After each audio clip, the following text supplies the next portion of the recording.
Now, the story's not perfect by any means. There are many episodes that revolve around getting an object, getting energon, and going on a lot of these sort of side quests. These they're like MacGuffin runs. You just kind of go out there like, yeah, as if you were going for a beer run, but in this case, you're going after the Allspark and you're picking up a couple energon cubes along the way.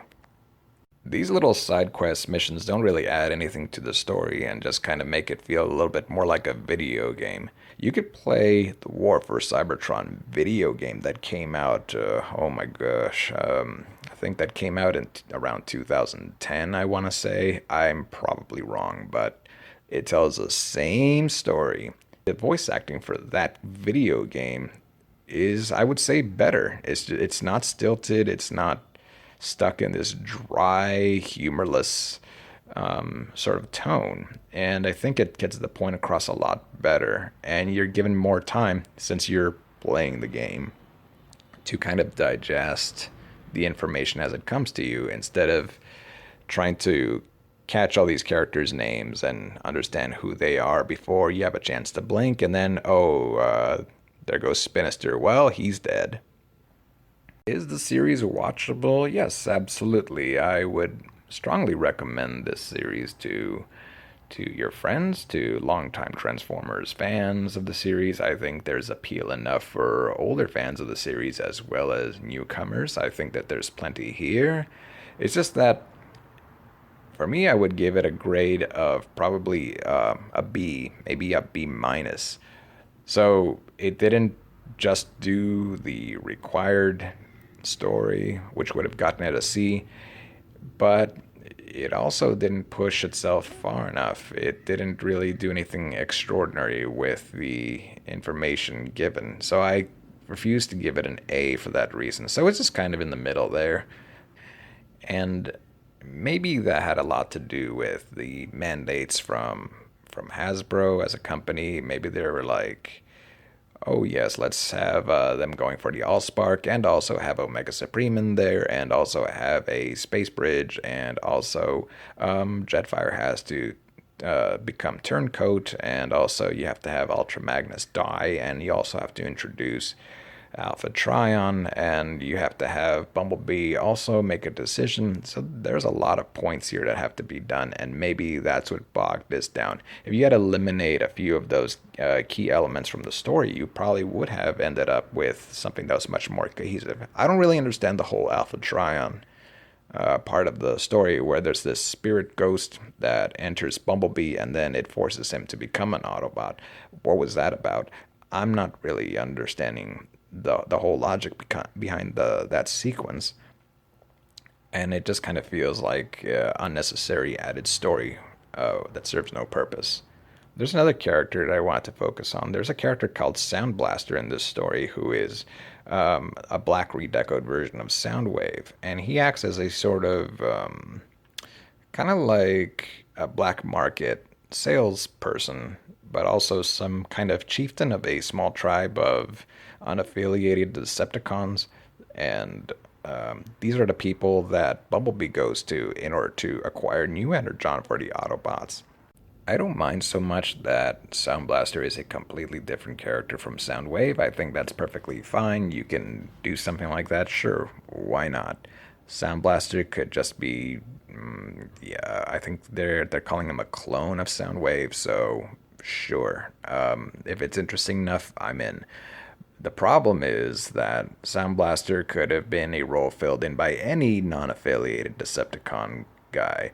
You could have that role have been filled in by, well, Swindle. Swindle would have been a good character for that role, although he doesn't have a toy in Siege, so maybe that's why they didn't use him. Yeah, I think the best aspects of the show are probably, I think, just the overall inner struggle that Megatron and Optimus Prime have, but there should have been more of that. The show really should have just been more focused. They should have chopped off all of these unnecessary plot threads and just have it focused on Megatron and Optimus Prime and their different conflicting views on the war. There's so much going on, and there's so much lore that you are hinted at throughout the series. It's just a shame that it's not further explored. That being said, there's not a real sense of mystery in this show, and I think it should have utilized more mystery to get the audience engaged and more humor. I know this is supposed to be a darker tone, but seriously, I mean, it is dry as heck. You could have added a few comedic elements to get the story along. It's not like you have this isn't done before. There was like what is it, Star Wars Rogue One, where they have the suicidal robot who is always cutting jokes and stuff like that. It's a very dark movie, but I think you need characters like that to just fill in that human element, get the audience engaged in what's going on. I think that would have gone a long way. I also don't really quite understand what the writers were attempting when they kill off some very important characters. I mean, if you're gonna kill off characters like Moonracer and Ultra Magnus, you should have their deaths mean something. Also, those characters do play an important role, and I don't know why you would get rid of them so soon. Ultra Magnus presents another side to Optimus's Prime's inner conflict. He's like the voice of the other side of the war. So to remove that character is to remove that dialogue that Optimus Prime is having. I don't know why you would do that. I think that Ultra Magnus is an important character for those reasons. Also, I don't know why you would kill off Moonracer. I mean, there's so few female Autobots, and you have to have a Elita 1 developer team after all. So if some of these characters are going to come back, okay, so not such a big deal. But if you're killing them off because you need to get the death count up, I think there were probably better ways of handling this. Also, Spinister makes an appearance for like 2 seconds, and he's dead before you know it. So, good times. Skywarp also dead, shot in the wing, and now he's dead. That's like if you took a bullet to the knee and you died in the next 5 minutes. I don't understand. I guess for me, it just bothered me that the way he died was he got shot in the wing and then he's dead.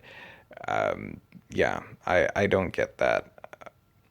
I also think it's really weird to remove Skywarp from the cast so soon. I mean, he is part of the trio. Uh, Also, there's reflectors in the series, like his model is in there, but he's not a character. He's just some generic goon, some red shirt baddies that are in the background. And then there's Omega Supreme. He makes an appearance, but his role is basically to just wipe out like 1,000 Decepticons. So his role in the story is basically the same as if a giant bomb went off. He really doesn't have any kind of character. Not really. There's the hints of it, the faintest whisper of a personality, but his role is just to blow stuff up. So in the end, I just don't know why he wasn't even in the series. He was probably just mandated to be in there at some point. But I think the last thing I'd like to talk about is I think when you have a story where the good guys are constantly tripping over themselves and narrowly escaping, not through their wits or their cunning, but rather by luck and circumstantial turns of events, I think that it doesn't really make them look very heroic or that their cause is really worth investing into.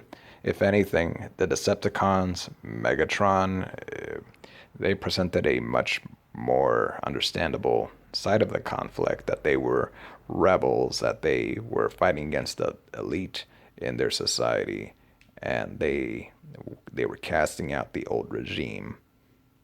I think that makes more sense.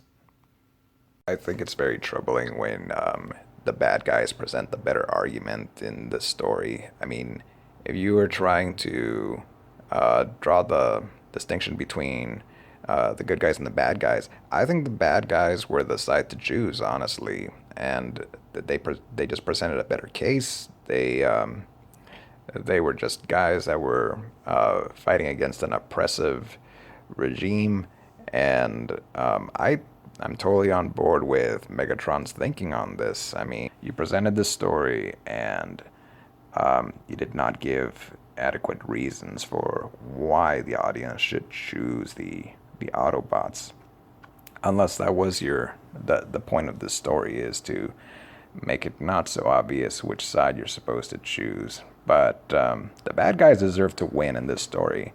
That's just a given.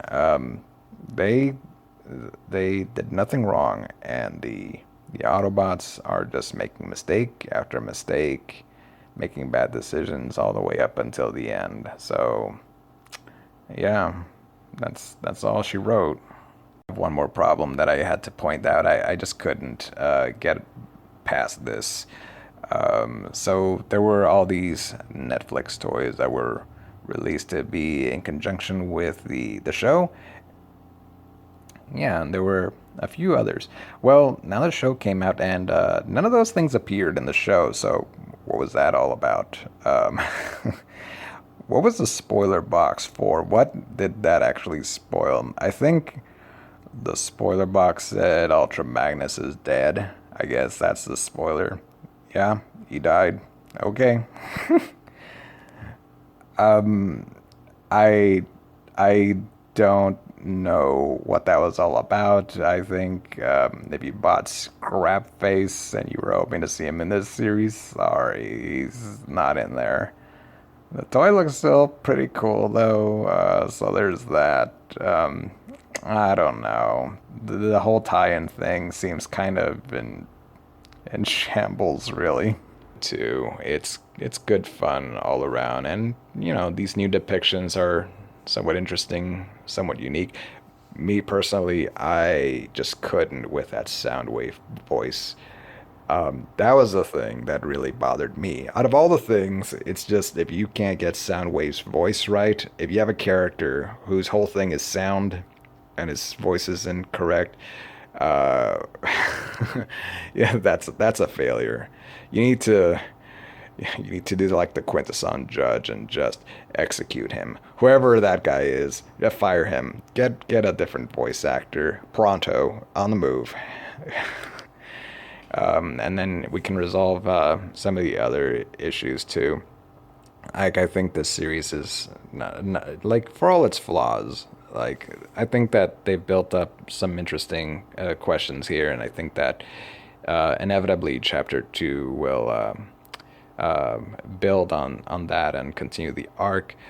I still don't think that Bumblebee's like 100% on board with the Autobots, so I think I would like to see that character continue to explore his options and ultimately decide what is the best thing to do. So maybe that was the point of this series. And maybe it'll be okay, and I think it'll be all right. Okay, well that's everything I wanted to say.